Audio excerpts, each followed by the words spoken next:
Líbano, Valle de la Bekaa, una falla que separa las sierras del Líbano y el Antilíbano, un corte geológico en el cuerpo del Oriente Medio. Aquí la tierra respira y tiembla, y ese temblor lo marcan las líneas de fractura y los movimientos sísmicos. Pero junto a esa cicatriz tectónica existe otra herida, una huella histórica que durante 2000 años permaneció largamente ignorada. Nos encontramos en el polvo de una antigua cantera, bajo un sol que no acaricia, sino que abraza. Ante nosotros yace un objeto que desafía las leyes de la física, la lógica y el sentido común. No es una roca cualquiera, sino un bloque trabajado, un monolito de piedra caliza separado del macizo original. Hasta el año 2014, el mundo creía conocer su historia. Lo llamaban la piedra de la mujer embarazada y calculaban su peso en alrededor de 1000 toneladas. Los turistas se fotografiaban con ella de fondo y las guías contaban historias que involucraban a legionarios romanos. Sin embargo, en el año 2014, arqueólogos del Instituto Arqueológico Alemán y de la Universidad de Bonn decidieron excavar con mayor profundidad alrededor del monolito famoso. Al retirar la tierra junto a aquel bloque, descubrieron otro bloque oculto debajo, la piedra olvidada, también llamada la Piedra del Sur. Cuando los especialistas la limpiaron por completo y la midieron con láser, la palidez se apoderó de los ingenieros. Su peso resultó ser de 1650 toneladas. Piense en ese número, es el peso equivalente a una flota de 20 aviones Boeing 747 apilados uno sobre otro. Es el peso de 4000 automóviles de pasajeros comprimidos en un mismo volumen. Se trata del bloque trabajado más pesado que jamás se ha hallado sobre la Tierra. La explicación oficial, la historia que se dictó desde los cómodos despachos de Oxford y la Sorbona, afirmaba que los romanos fueron los autores. Según esa versión, legiones y técnicos del imperio labraron ese bloque en la primera centuria de nuestra era y lo elevaron monte arriba hasta situarlo en los cimientos del templo de Júpiter. Esa interpretación pareció encajar durante mucho tiempo, hasta que aprendimos a contar mejor y a confiar nuestros cálculos a la inteligencia artificial. Los ingenios más potentes de la Roma antigua, como el trispasto y el polispasto descritos por autores clásicos, podían izar un máximo de 6 toneladas. Incluso combinando cientos de grúas, las cuerdas no habrían soportado la tensión. Las vigas de madera se habrían partido con la facilidad de cerillas, y el terreno mismo habría cedido al paso de rodillos y cargas. Ante la magnitud de estos hechos, se impone una conclusión incómoda. Nos han mentido. Durante 2000 años se atribuyó a los romanos una grandeza que no les correspondía, y con el tiempo, los historiadores se mostraron reacios a admitir una verdad que pondría en cuestión carreras enteras. En el año 2024, un equipo independiente de ingenieros, arquitectos y programadores de Zúrich decidió dejar de suponer y puso a trabajar a la máquina. Cargaron terabytes de datos de escaneo LIDAR, mapas geológicos, propiedades mecánicas de materiales, modelos de fricción física y testimonios históricos en una red neuronal de última generación. La tarea fue clara: construir Baalbek utilizando únicamente las técnicas romanas conocidas. La inteligencia artificial lanzó millones de simulaciones que ensayaron palancas, rampas, lubricación y la fuerza de tracción conjunta de personas y animales. El veredicto fue frío y concluyente. La probabilidad de mover y erigir un objeto de 1650 toneladas con la tecnología romana hasta la altura requerida y con la precisión de encaje estimada es de 0%. Los romanos no construyeron Baalbek, lo encontraron. Aquellas ruinas existían mucho antes de la fundación de Roma, mucho antes de la guerra de Troya e incluso quizá bastante antes del diluvio tal como figura en las tradiciones. Comenzamos así una investigación minuciosa. Examinaremos cada centímetro de los megalitos, buscaremos las huellas de herramientas que no encajan con un cincel manual y escucharemos la resonancia de la piedra para tratar de saber quiénes fueron esos titanes capaces de mover montañas como si fueran piezas de Lego. Subamos desde la cantera hasta el propio complejo del templo, el Baalbek, que los helenos llamaron Heleópolis, la ciudad del sol. Frente a nosotros está el templo de Júpiter, o mejor dicho, lo que queda de él. 6 columnas gigantes que parecen perforar el cielo y que se han convertido en el emblema del Líbano. Pero nuestro interés no está en las columnas mismas, sino en lo que las sostiene. La plataforma, la gran terraza sobre la que se levantan, tiene en su muro occidental 3 bloques a una altura de 7 metros sobre el nivel del suelo. Es el famoso Trilithon. Cada uno de esos bloques pesa aproximadamente 800 toneladas, mide 20 metros de largo, 4 metros de alto y 3 metros con medio de espesor. Están elevados hasta la altura de una vivienda de 2 plantas y encajan entre sí con una precisión que no permite introducir ni una cuchilla, ni una aguja, ni siquiera un trozo de papel. No hay fisuras, las juntas son herméticas. Los bloques se mantienen unidos únicamente por la gravedad y por la fricción, sin mortero ni argamasa. Pero al mirar debajo del trilithón se observa una capa de piedras más pequeñas y por debajo de estas, más gigantes. Y por encima del trilithón se adivina la mampostería romana. Desde el punto de vista de la ingeniería esto resulta absurdo. Ningún arquitecto sensato asentaría bloques de 800 toneladas sobre un lecho de piedras menudas, pues sería inestable y contrario a todas las normas constructivas, salvo que ese colchón pequeño hubiera sido añadido más tarde o que el trilithón pertenezca a otra estructura previa. Un análisis estructural por capas revela que Baalbek es una tarta arqueológica hecha de estratos de distintas civilizaciones. La base inferior es megalítica, monolítica e indestructible. Es la plataforma original. El nivel intermedio corresponde a la Roma antigua, más rústico, decorativo, pero de gran escala. El nivel superior es medieval y árabe, con muros y saeteras de fortaleza. Los romanos no erigieron la plataforma, edificaron sobre una plataforma ya existente, aprovecharon una cimentación que encontraron en ruinas, intentaron imitar su grandeza con sus propios bloques más modestos, pero no pudieron igualar la escala ni la técnica de la base previa. En la cantera quedaron todavía piedras de 1000 y de 1650 toneladas sin ser movidas. Los ingenieros romanos las examinaron, calcularon y comprendieron que no podrían siquiera desplazarlas un centímetro, por lo que siguieron cortando bloques de 2 o 3 toneladas, los que su tecnología sí alcanzaba a manipular. La piedra olvidada es así un monumento a la impotencia tecnológica del Imperio Romano frente a las técnicas de sus antepasados. Los romanos vivieron, en cierto sentido, a la sombra de gigantes. ¿Cómo puede datarse una piedra que carece de materia orgánica para la datación por radiocarbono? Para ello acudimos a la geología y al desgaste que deja el clima. Lluvia, viento, cambios térmicos y arena marcan la roca con el paso del tiempo. Comparando el grado de erosión de columnas romanas cuya antigüedad es conocida, aproximadamente 2000 años desde las épocas de los emperadores Nerón y Antonino Pío, con la erosión de los bloques del trilithón y la base de la plataforma, se obtiene un resultado sorprendente. Los bloques del trilithón presentan un desgaste 3 a 4 veces superior. La superficie está horadada por cavidades profundas, las esquinas aparecen redondeadas y la estructura interna de la piedra ha sufrido más degradación.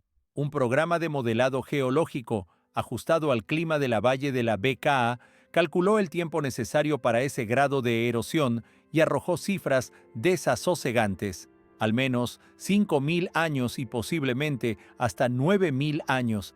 Eso sitúa la construcción de la base en una época que corresponde al Neolítico precerámico o incluso al final de la última glaciación. Según la historia oficial, en aquel entonces las tribus que habitaban la región apenas aprendían a fabricar vasijas de barro y a sembrar trigo silvestre. No contaban con la rueda, con metales trabajados ni con escritura. ¿Pudieron personas armadas con azadas de piedra y agujas de hueso mover y elevar bloques de 7 metros y 800 toneladas? La respuesta debe ser negativa. Por ello la cronología convencional no cuadra. Hubo en tiempos remotos, cuando Egipto aún no era Egipto y Sumer aún no había alcanzado su plenitud, una civilización industrial en la BKA. No construyeron simplemente templos porque no se necesitan bloques de 1000 toneladas para rezar. Con ladrillos basta. Erigieron una plataforma, una cimentación, una base de extraordinaria resistencia. La durabilidad del trilithón excede con creces la de un templo. Sobre esa plataforma cabría imaginar un cosmódromo o un rascacielos de 1 kilómetro de altura. ¿Qué había aquí antes de los romanos y a dónde fue aquel poder? Volvamos a la cantera y acerquémonos a la piedra olvidada para realizar una observación ampliada. Los arqueólogos que la excavaron notaron rastros de mecanizado en los bordes laterales que no se parecen a golpes aleatorios de cincel ni a marcas de pico. El cincel humano deja cazoletas. El golpe de la mano varía en fuerza y en ángulo porque el cuerpo se fatiga. Aquí se aprecian surcos largos, uniformes y paralelos que recorren la piedra de un extremo a otro sin interrupciones. Al analizar la geometría de esas ranuras, concluyeron que proceden de un mecanizado con presión, paso y avance constantes, como los que deja una herramienta guiada mecánicamente. Es la huella de un corte industrial, como si un gigantesco cortador fijado a un armazón rígido fuera retirando la roca capa por capa con la facilidad con que se corta la mantequilla, o como si una fresa colosal hubiera trabajado la superficie. El radio de curvatura de algunos cortes en bloques adyacentes sugiere el uso de sierras circulares de varios metros de diámetro. ¿Qué metal podría cortar la caliza en épocas tan remotas? El cobre se ablanda, el bronce se embota en pocos minutos al enfrentarse a piedra dura. Para trabajar así se necesitaría acero, diamante, tungsteno o una física distinta a la nuestra. Existe una hipótesis alternativa sobre una técnica de ablandamiento de la piedra mediante compuestos químicos, ácidos o extractos vegetales que la transformasen temporalmente en una masa similar a la plastilina. En Perú, en Sacsayhuamán, circulan leyendas sobre aves que ablandan la roca con jugos de plantas para construir nidos en la piedra viva. En Líbano no hay relatos semejantes, pero sí hay rastros que afirman con claridad: no labraron esta piedra a golpe de martillo y cincel. La cortaron de modo eficiente, rápido y tecnológico. Se encuentran señales de mecanizado semejantes en el obelisco inacabado de Asuán, en Perú's Ollantaytambo y en el complejo boliviano de Pumapunku. Hay un estilo global compartido. Ese índice de tecnología borrada del mapa sugiere la existencia de una civilización avanzada que aplicó métodos constructivos estandarizados en distintos puntos del planeta. Un dato adicional surgió de un análisis acústico de la plataforma y de la cantera. Los bloques del trilitón y los monolitos revelan propiedades resonantes inusuales. Se trata de una caliza cristalina con elevado contenido de cuarzo. Al golpearla con un martillo, suena como una campana y parece cantar. El cuarzo posee propiedades piezoeléctricas. Al comprimirse genera electricidad y, expuesto a corrientes, puede vibrar. Los ingenieros saben que la vibración reduce la fricción. En laboratorios de acústica recientes, en el año 2023, se demostró que objetos pesados pueden llegar a desplazarse mediante campos sonoros de determinadas frecuencias. Levitación acústica. Si se crea un campo sonoro intenso afinado a la frecuencia de resonancia de la piedra, el bloque pierde peso efectivo y, más exactamente, comienza a deslizarse sobre una finísima almohadilla de aire generada por la vibración. El coeficiente de fricción queda casi anulado y un bloque de 1000 toneladas puede moverse con esfuerzo humano reducido. ¿Pudieron poseer los protocananeos o sus antecesores ese conocimiento? No hallamos cables eléctricos ni generadores, pero aparecen objetos extraños que la arqueología denomina cetros, horquillas de afinación o varas rituales. ¿Y si fueran herramientas, llaves acústicas, instrumentos de afinación? Al revisar textos antiguos de Ugarit y mitos sumerios, aparecen referencias a piedras que se alzaban ante el sonido de una trompeta, a muros erigidos por melodías y a dioses creados por la palabra y por el sonido. Hasta ahora esas narraciones se interpretaban como metáforas o magia mitológica, pero la física contemporánea las considera descripciones posibles de una tecnología perdida: control de la gravedad y de la fricción mediante resonancia sonora. Baalbek se revela como un resonador gigantesco. La disposición de la plataforma y de los bloques recuerda a una placa de circuito o a una red cristalina ensamblada para recibir o transmitir energía. ¿Quiénes dejaron estas huellas? La Biblia llama a los pobladores de Canaán, la región que hoy comprenden Líbano e Israel, antes de la llegada de los israelitas, Rifatim. una palabra asociada a gigantes. En esos textos se alude a hombres gigantes que hacían que los demás parecieran saltamontes a su lado. Las leyendas locales árabes hablan sin tapujos. Baalbek fue construida por Nemrod, el rey gigante, con ayuda de genios. O afirman que la obra pertenece a gentes anteriores al diluvio, tan altas como los cedros. La ciencia moderna rechaza la idea de seres colosales por la ausencia de restos óseos claros, aunque la falta de pruebas no es prueba de ausencia. ¿Cómo explicar entonces la escala arquitectónica? Los peldaños de algunas escaleras en sectores no romanos son demasiado altos para un humano medio. Los umbrales se muestran ciclópeos y los propios bloques parecen pensados para criaturas de enorme talla o para máquinas de dimensiones colosales. Un modelo demográfico aplicado a la región en el cuarto y quinto milenio antes de Cristo indica que, si se intentara construir una plataforma así, con métodos primitivos, cuerdas, rodillos y terraplén, harían falta 40.000 personas trabajando a la vez durante 50 años. Pero la BK primitiva no contaba con recursos para sostener tal ejército de obreros. El agua y los alimentos eran escasos y la logística hubiera resultado insostenible. Todo apunta a lo contrario: pocos trabajadores con mucha tecnología, o bien no humanos en el sentido moderno. El modelo de la inteligencia artificial propuso otra posibilidad: una cultura aislada y altamente desarrollada, una casta de sacerdotes ingenieros que heredaron saberes de una era anterior, de una tradición que algunos identifican con la mítica Atlántida. Podemos llamarlos proto-cananeos, una civilización anterior a los fenicios que controló la región y que usó conocimientos transmitidos por los dioses, sean quienes fueren, para erigir Baalbek como centro, capital o refugio. ¿Por qué desaparecieron esas tecnologías? En la capa de ceniza que los arqueólogos encuentran por todo el Mediterráneo hay pistas. Hacia el año 1200 a.C.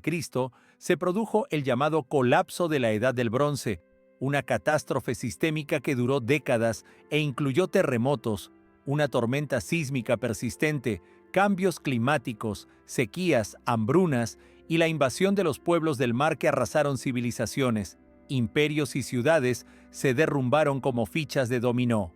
El hitita, el micénico, Ugarit y otros. Egipto resistió pero quedó debilitado. Las rutas comerciales se cortaron, la escritura se perdió y en Grecia, la escritura se olvidó durante siglos en la Edad Oscura. Las técnicas se perdieron con la muerte de ingenieros y artesanos. Las máquinas quedaron inservibles, fueron desguazadas o reducidas a combustible para armas. Solo quedaron las piedras. Al modelar la actividad climática y sísmica de esa época, se constata que Baalbek se halla en la zona de una falla tectónica poderosa, la conocida falla del río Yamuna. La mampostería megalítica de Baalbek no usa mortero. Las enormes losas se mantienen por el peso y la fricción. En un terremoto se deslizan, rozan y absorben la energía sin venirse abajo. Por contraste, las columnas romanas erigidas mucho después se fracturaron y sus fragmentos yacen dispersos. Los antiguos constructores sabían que la tierra aquí tiembla y levantaron un búnker arquitectónico capaz de sobrevivir a cataclismos. Esa estructura sobrevivió mientras que sus creadores no. ¿Qué hicieron los romanos cuando llegaron en su campaña de conquista en los tiempos de la expansión mediterránea? Se encontraron con ruinas ciclópeas que no entendieron y ante las cuales escucharon relatos de gigantes y genios. Y como suele ocurrir, se adjudicaron la obra, renombraron el lugar Heleópolis y consagraron la cima a Júpiter. Construyeron su templo directamente sobre la plataforma megalítica, como quien instala una caseta de madera sobre la cimentación de un rascacielos preexistente. Los modelos tridimensionales muestran claramente el contraste. La parte romana es de ladrillo, bloques pequeños, columnas y esculturas traídas de Egipto. Su escala es humana, elegante y comprensible, pero debajo yace una escala divina, monolitos que, para la ingeniería romana, no cumplían ninguna función estructural práctica y que por ello resultan redundantes. Los romanos, pragmáticos, no malgastan recursos. Si hubieran querido construir de nuevo, habrían usado piedras pequeñas en la cimentación. El hecho de que aprovecharan la plataforma demuestra que ya estaba allí y que la utilizaron como una base gratuita sobre la que proyectar su magnificencia. Emperadores como Nerón y Antonino invirtieron recursos en embellecer el lugar, pero incluso la Roma imperial no pudo desplazar las piedras aún presentes en la cantera. La piedra de la embarazada y la piedra olvidada quedaron inamovibles. Los ingenieros romanos constataron la impotencia de sus grúas y las dejaron tal como estaban. Existe también otra hipótesis ensayada por la investigación de materiales. ¿Y si no extrajeron y trasladaron todos los bloques, sino que algunos fueron fundidos o moldeados in situ, vertiendo una piedra artificial en moldes como si fuera hormigón? El profesor Joseph Davidovits propuso esa posibilidad para las pirámides egipcias y analizó la microestructura de algunas muestras de Baalbek. Los resultados son ambiguos. Ciertas partículas contienen inclusiones orgánicas como pelos o pajas, microburbujas de aire y una orientación cristalina caótica que no se corresponde con la estratificación típica de una caliza sedimentaria natural. Esos rasgos podrían indicar que algunos bloques, quizá uno del Trilitón, fueron efectivamente vertidos como una piedra artificial. Esa técnica explicaría el ajuste perfecto. La piedra líquida llenó grietas y adoptó la forma del bloque vecino. No obstante, en la cantera se observan bloques claramente unidos al macizo original por puentes de roca.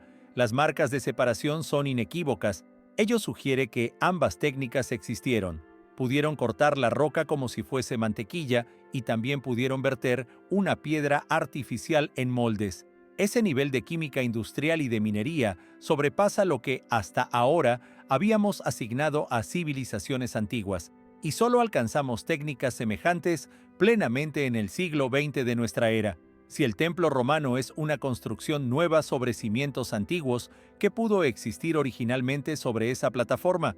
Basándome en el área de la cimentación y en la capacidad portante del Trilitón, diseñé hipótesis de estructura.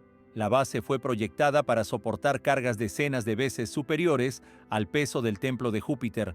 ¿Por qué semejante margen de seguridad, salvo porque debía albergar algo colosal o algo extraordinariamente pesado? La analogía con un cosmódromo es inevitable. Losas del Trilitón que soportan ondas de choque y altas temperaturas recuerdan una plataforma de lanzamiento. Un científico soviético, Matest Agrest, propuso ya en 1959 teorías radicales que relacionaban Baalbek con destrucciones de gran energía, pero mantengamos los pies en la tierra.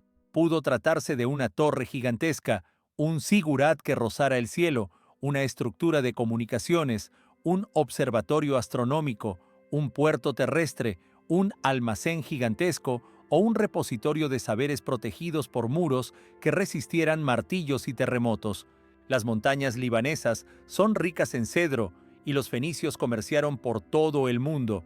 Baalbek se sitúa en la divisoria de aguas del Orontes y del Litani, un enclave estratégico en las rutas entre mundos. Si aceptamos la evidencia, ¿por qué los historiadores insisten en la versión romana? Porque reconocer una antigüedad mayor destruiría la imagen del progreso lineal, aquella idea cómoda según la cual la humanidad avanza sin retrocesos desde la barbarie hasta la modernidad. Aceptar que hace 5.000 o 10.000 años hubo sobre la Tierra una civilización con tecnologías superiores implicaría admitir que el conocimiento se pierde tanto como se acumula. Hoy solo podemos mover un bloque de 1.600 toneladas con transportadores especiales y la logística de corporaciones como las agencias espaciales. Admitir que antes se hizo sin nuestra tecnología socava la narrativa de progreso ininterrumpido. La academia, conservadora por naturaleza, ve peligrar vidas profesionales y bibliografías enteras si se cambia el relato. Pocos desean reescribir manuales y confesar que estudiaron la superestructura sin comprender la base. No obstante, la investigación no persigue carreras sino hechos, y los hechos aquí dicen que unos gigantes trabajaron, no necesariamente gigantes mitológicos, sino gigantes de pensamiento e ingeniería. Permanecemos al borde de la cantera de Baalbek al ocaso. El sol tiñe la piedra olvidada de un rojo intenso. El bloque yace inclinado, a punto de ser levantado, con soportes ya colocados bajo él. Pero la obra quedó abruptamente suspendida. Las herramientas quedaron abandonadas y los obreros se marcharon sin volver. ¿Fue la guerra, la peste, un fuego desde el cielo? No lo sabemos. Esa piedra no es testigo de la tragedia en términos humanos, pero da fe de la fragilidad de cualquier civilización. Podemos hoy erigir rascacielos y lanzar cohetes, pero un día puede caer sobre nosotros un cataclismo y nuestros descendientes contemplarán las ruinas de nuestras plataformas como nosotros contemplamos Baalbek. Baalbek actúa como un espejo. Al mirar hacia atrás, vemos también un posible futuro. La inteligencia artificial nos ha ofrecido una llave para interrogar el misterio. Los constructores fueron humanos distintos, poseedores de secretos de la materia hoy olvidados, escucharon la voz de la piedra y supieron usarla. Tal vez el mayor enigma no sea cómo lo hicieron, sino por qué desaparecieron teniendo semejante poder. La historia no solo se escribe en libros, sino que se graba en la piedra, y esa piedra nos grita que conocemos apenas una mínima fracción de la verdad sobre nuestro planeta. ¿Quién levantó Baalbek? Si antiguos ingenieros con tecnologías perdidas, los romanos que reutilizaron una obra mayor o seres de otro origen, queda abierto a la interpretación, pero los vestigios hablan y merecen ser escuchados en toda su complejidad.